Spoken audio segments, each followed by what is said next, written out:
Halo, kali ini saya akan membahas mengenai SDGs yang keenam yaitu Clean Water and Sanitation di negara Malawi.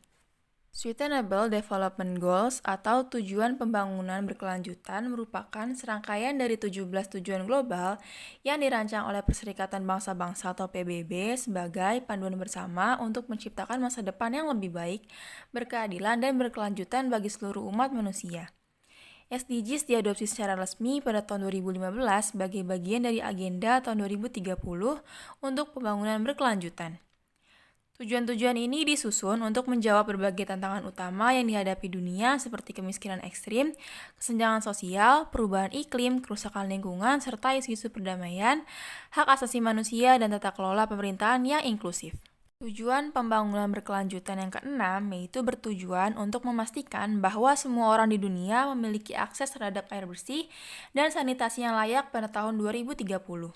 Salah satu target utamanya yaitu target 6.1 yang menekankan pentingnya akses yang adil dan terjangkau terhadap air minum yang aman bagi semua.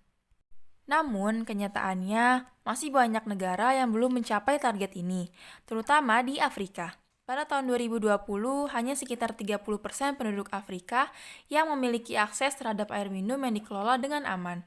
Kondisi ini membuat penyakit diare seperti kolera masih banyak terjadi, terutama karena faktor sosial, ekonomi, budaya, dan kondisi kemanusiaan yang belum memadai. Kolera adalah infeksi diare akut yang disebabkan oleh bakteri Vibrio cholerae. Penyakit ini menyebar melalui air atau makanan yang terkontaminasi. Pandemi kolera ketujuh sampai di Afrika pada tahun 1971, dan sejak itu menjadi penyakit endemik di beberapa negara termasuk di Malawi. Malawi sendiri merupakan salah satu negara termiskin di dunia.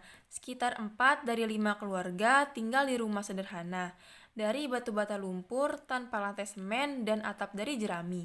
Di perkotaan, banyak orang tinggal di kawasan kumuh dengan akses air bersih dan sanitasi yang sangat terbatas. Fasilitas listrik dan jalan pun masih minim, sehingga risiko penyebaran penyakit sangat tinggi.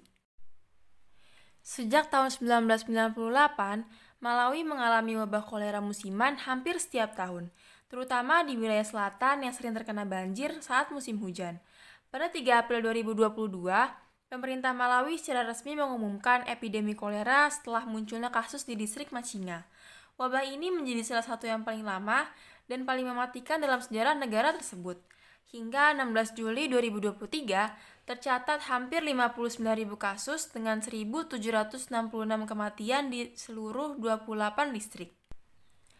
Dengan bantuan dari mitra nasional dan internasional, pemerintah Malawi melakukan berbagai upaya untuk mengatasi krisis ini.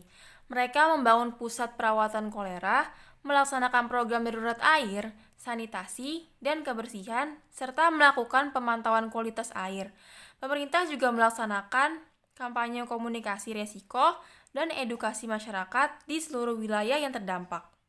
Berbagai laporan menunjukkan bahwa air yang terkontaminasi menjadi faktor utama penyebaran wabah. Banyak penduduk Malawi mengambil air minum dari sumber yang tidak aman. Penyebab kontaminasi ini antara lain adalah klorinasi air yang tidak efektif, kebersihan lingkungan yang rendah, serta cara penyimpanan dan pengolahan air yang tidak higienis. Kondisi ini menunjukkan bahwa akses air bersih di Malawi bukan hanya soal ketersediaan air, tetapi juga menyangkut sistem pengolahan yang efektif, pendidikan masyarakat, dan kesiapan menghadapi bencana kesehatan. Untuk mencapai SDG yang keenam, Malawi membutuhkan dukungan keberlanjutan dari berbagai pihak, serta perubahan menyeluruh dari sistem sanitasi dan layanan air. Sekian yang dapat saya bahas, terima kasih.